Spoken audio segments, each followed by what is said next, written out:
Hey everyone, it is great to be back with you all today. I have been doing a lot of reflecting lately, digging into my past mistakes, especially when I was just starting out in my 20s, full of energy but completely clueless about how money really works. There is this pervasive idea, a very comforting one actually, that if you just work hard enough, you will eventually achieve financial success. I bought into that idea completely. I truly believe that putting in long hours, constantly being busy, and pushing myself to the limit was the direct path to wealth. I saw people around me who seemed to be doing well, and it felt like they were just working harder than me, so I just doubled down on my own efforts. But what I found through a lot of painful experiences and a significant amount of lost savings was that simply working hard was not enough. In fact, it often led me further away from my financial goals. This is a tough pill to swallow, especially when society constantly tells us to hustle, to grind, to outwork everyone else. But I have come to realize that the world does not just reward the most diligent people, it rewards the most indispensable, the most unique individuals. This might sound counterintuitive, even a little bit unfair, but once you grasp this principle, it can fundamentally change your approach to earning, saving, and investing. Think about it. We all know people who are incredibly industrious, who work tirelessly, who are always busy, but are they always the ones making the most money? More often than not, the answer is no. I have seen firsthand,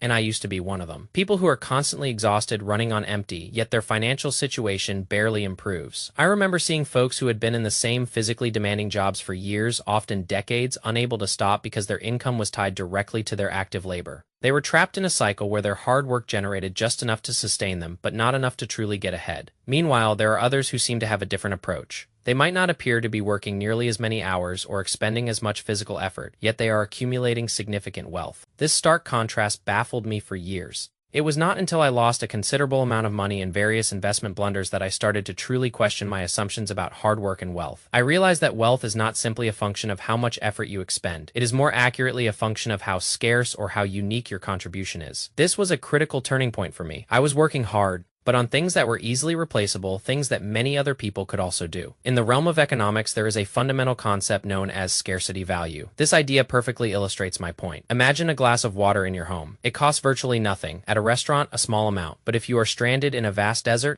that same glass of water becomes priceless, literally life-saving. Its value, its price, is not determined by the amount of effort it took to pour it or the cost of the glass. Its value is determined by its scarcity, by how indispensable it is in that particular situation. If what you offer can be easily replicated, if someone else can learn your job in a matter of days or weeks, then no matter how many hours you put in, your inherent value to the market will always be capped, and likely quite low. Hard work, as I unfortunately discovered through painful experience, is merely the admission ticket, the basic requirement to even participate. Scarcity. That is the true currency, the real leverage that allows you to command higher compensation and build lasting wealth. A major pitfall I fell into, and one I often observe in others, is confusing busyness and suffering with genuine competitiveness. I used to think that the more I sacrificed, the more I pushed myself, the closer I was to success. I would often burn the midnight oil, keep my phone on 24/7, and forego holidays. Convinced that this relentless grind was the secret sauce, I believed I was demonstrating an unparalleled work ethic, that I was simply outworking everyone else.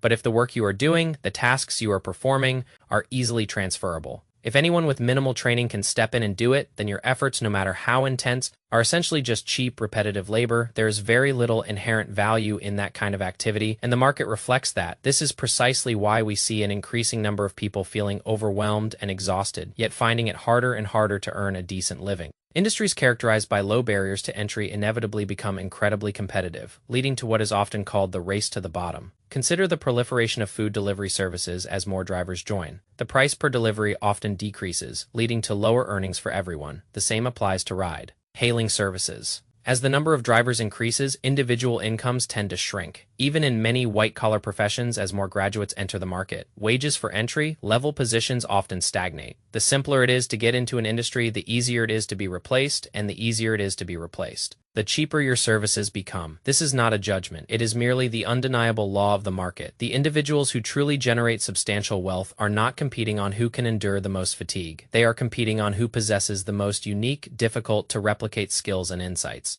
Take a figure like Steve Jobs. His immense success was not because he was the most prolific coder or the most efficient project manager. It was because he brought a revolutionary vision, an unparalleled sense of product aesthetics, and user experience that transformed entire industries. His contribution was singularly unique. Similarly, Warren Buffett is not renowned for the sheer number of hours he spends in his office. His unparalleled success stems from his deep analytical insights, his long-term investment philosophy, and his ability to see value where others do not. His wisdom is exceptionally rare. Even historically, The truly wealthy individuals were not typically those engaged in manual labor. They were the ones who controlled essential resources, trade routes, or critical knowledge. This is because ordinary businesses often compete on sheer effort, but truly successful, high-tier businesses compete on establishing formidable barriers to entry. On offering something profoundly distinctive, the insidious trap of what I call low-end diligence is that it often gives the illusion of productivity and hard work, yet it fails to accumulate any real lasting value. You work incredibly hard today, only to find that you have to expend the same amount of effort or even more tomorrow. And the day after, the moment you cease your activity, your income stream often dries up completely. This is because you are essentially selling your time, and time in its rawest form is often the most readily available and therefore the cheapest resource. There are only 24 hours in a day for everyone. As we age, our physical capacity diminishes. Industries evolve and external circumstances shift. However, truly successful individuals are those who build value that transcends the constraints of time. Some individuals generate wealth through their unique intellectual capital, their deep understanding, and their ability to connect disparate ideas. Others leverage their extensive networks and access to valuable resources. Some cultivate immense influence, their ability to persuade and inspire others. And then there are those who develop highly specialized skills that are incredibly difficult for others to acquire or replicate. This is where the profound differences in earning potential truly lie. Warren Buffett's famous adage, "If you don't find a way to make money while you sleep, you will work until you die," is often interpreted solely as a directive to invest. But I believe its deeper meaning is about building assets, skills, or systems that generate value independently of your direct, active labor. It is about acquiring the ability to create value that is detached from the constant selling of your time. Many people can edit videos, but very few possess the creative vision and storytelling ability to consistently produce content that captivates and retains an audience. Many individuals can write marketing copy, but only a select few can craft messages that deeply resonate and compel action. Many can sell products, but truly understanding human psychology, what motivates and drives consumer behavior, is a rare and powerful skill. In the evolving landscape of the future, the most valuable individuals will not be those who excel at repetitive tasks. They will be those who are fundamentally irreplaceable, those whose contributions are unique and difficult to replicate. This is precisely why the rise of artificial intelligence is causing so much apprehension for many. AI is designed to automate and optimize standardized, repeatable processes. Any task that is routine, predictable, and can be broken down into clear steps is increasingly susceptible to automation.